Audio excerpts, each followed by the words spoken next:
लगेगी।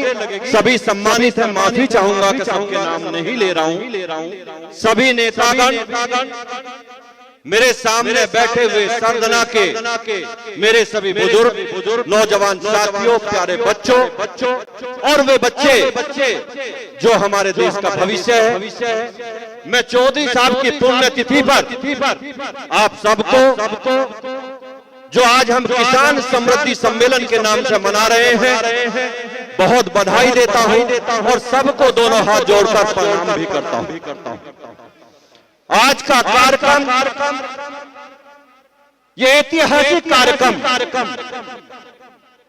हमारे भारत रत्न चौधरी चरण सिंह जी की ख्याति को दर्शाता है।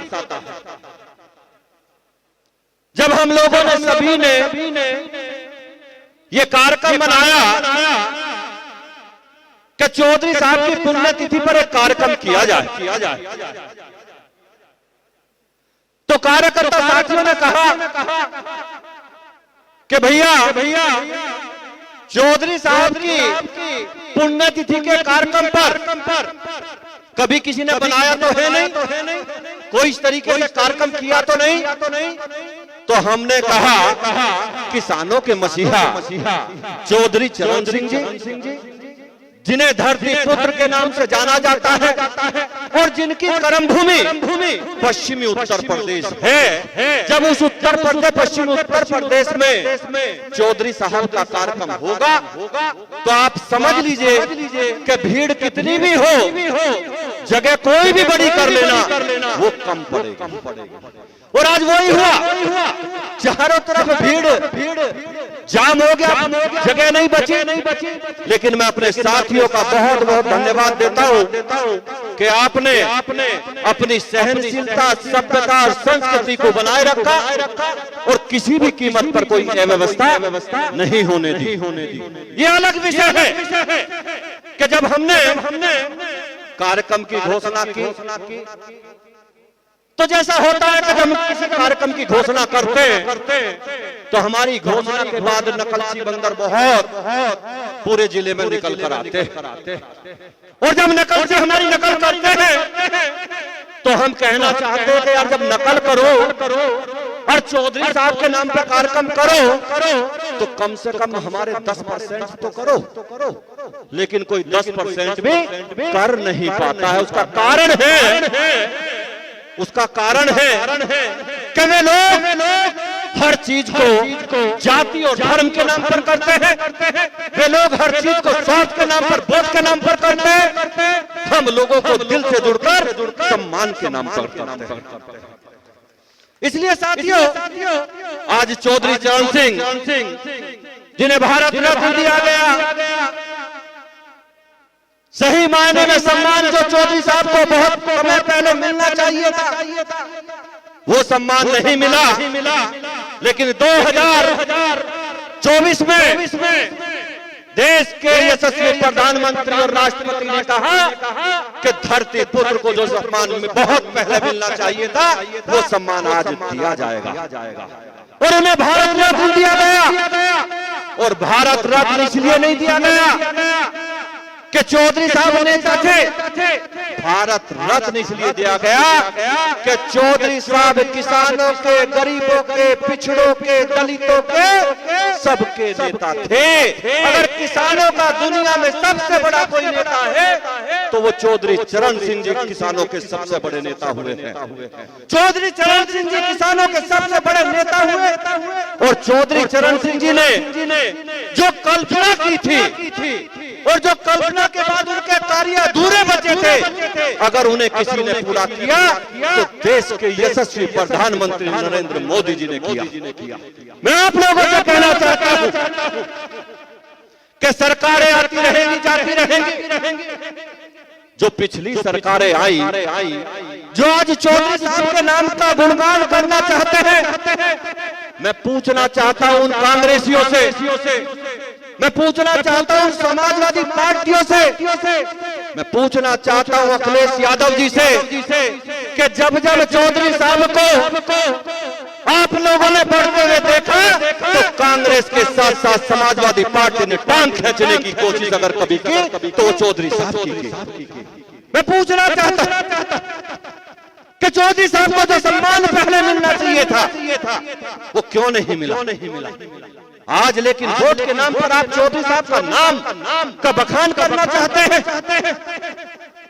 चौधरी साहब को सम्मान भारतीय जनता पार्टी के यशस्वी प्रधानमंत्री जी ने देकर हम किसानों पर एहसान किया। मैं कहना चाहता हूं दोस्तों, समाजवादी पार्टी या कांग्रेस से आप अपेक्षा क्या कर सकते हैं? उनसे यही अपेक्षा करी जाएगी। हम पश्चिमी उत्तर प्रदेश के लोग हैं, यहाँ सभी जाति धर्मों के लोग बैठे, किसान परिवारों के लोग बैठे,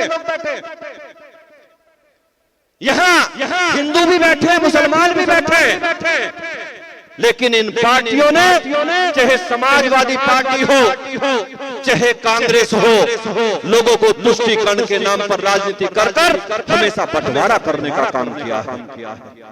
हमें जब बच्चों को सम्मानित करना था तो हमने कहा कि हम हर उस बच्चे को सम्मानित करेंगे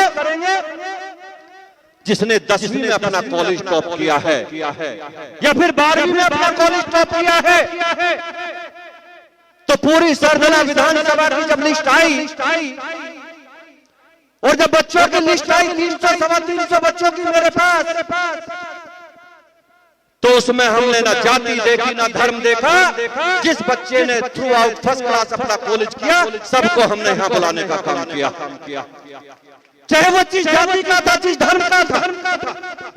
चूंकि लोग अगर बच्चों को सम्मानित भी करते हैं तो जाति और धर्म देखकर करते हैं, लेकिन संगीत सोम और संगीत सोम की पार्टी जाति और धर्म देखकर नहीं, वोटों की राजनीति नहीं करती। इन बच्चों में क्या वोटों की राजनीति करनी? ये बच्चे देश का भविष्य है।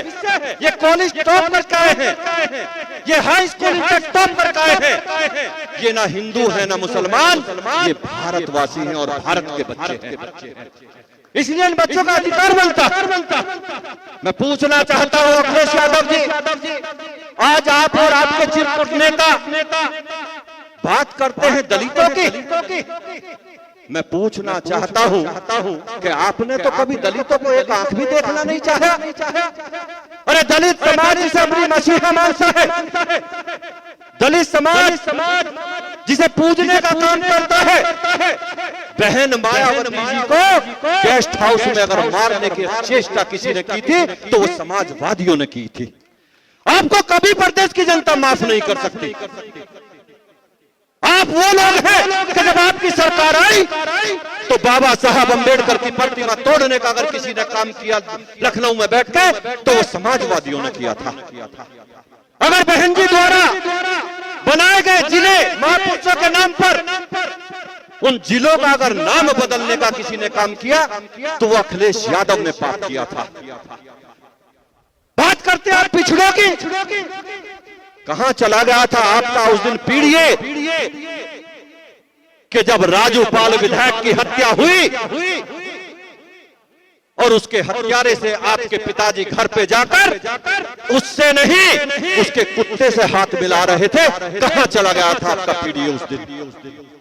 मैं पूछना चाहता हूं आपसे अखिलेश यादव जी, आप महिला सम्मान की बात करते, कहां चला गया आपका महिला सम्मान? जब 2-2 कोड़ी के लोग आपकी पत्नी का अपमान कर रहे थे और अपनी पत्नी का अपमान आप नहीं बचा पाए तो आप प्रदेश की बेटियों का अपमान कभी नहीं बचा सकते। आप बात करते हैं बहन बेटी की, आप बात करते हैं दलितों की, आप बात करते हो पिछड़ों की। आप न दलितों के हैं न पिछड़ों के हैं न आप बेटियों के हैं। आपने जब अपनी पत्नी का सम्मान नहीं बचाया तो आप किसका सम्मान बचा सकते हैं? मैं पूछना चाहता हूं क्या आज पूरे देश में आपने देखा होगा एक तरफा भारतीय जनता पार्टी की सरकार बनती जा रही है।